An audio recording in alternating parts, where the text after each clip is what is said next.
People, don't really understand the way a dairy farm's run.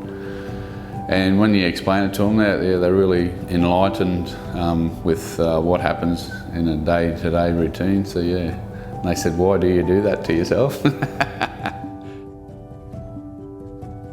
Quarter to 5, depends. If it's raining, I might sleep into 5.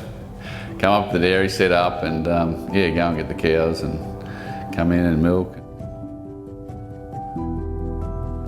We had a small farm at Pasture, a bit of cane and a few cows.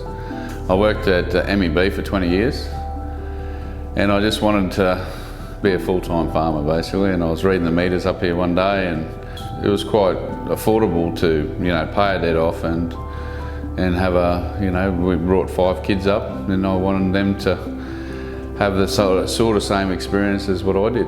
So we had a dairy farm there growing up at Mount Charlton, so that's where the love from dairy farming come from.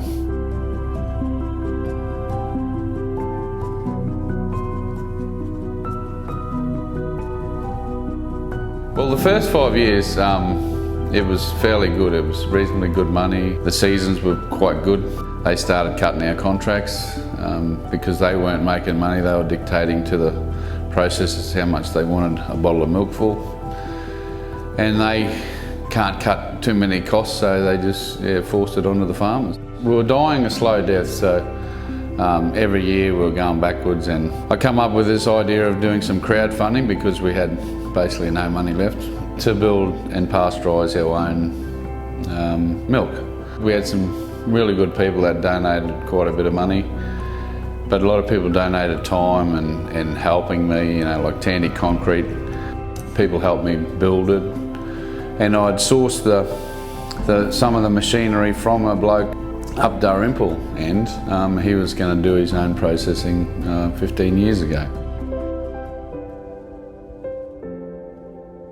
I had some cows down at Netherdale, and I was down there that day that it went through, burned a couple of houses and cars and stuff. I was actually just come back from there.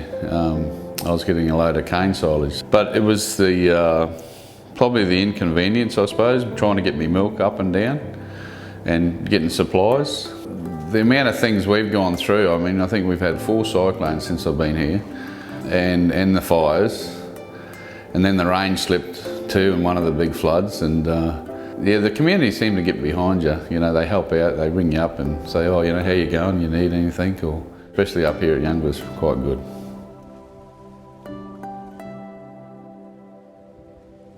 I went down there trying to get my name out there, and they've been really supportive, and they've just been a great help getting my name out there. And the first initial few weeks we were doing about 1,000 litres. We were doing 1 batch a week and trying to sell that, but after a few weeks, it started to, I went to the markets, and at Bid Food they do my distribution, so they come up and pick it up off the farm and then do the distribution. So that increased, but we were sort of holding steady.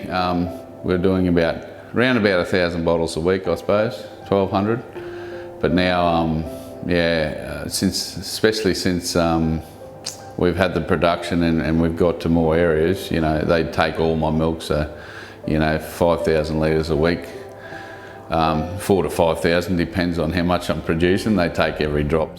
Just getting that feedback too, the milk's a little bit different, or what's going on. I said, oh well, it might be dry or a bit wet. Ryegrass season in winter time, that makes the milk really, really creamy. So you get that feedback interaction with people who buy your milk, which is a really good way of understanding what people want. And we've been going down the track for the last 18 months of having multi-species, not using chemical fertilisers, because if you have good soil, you have good grass.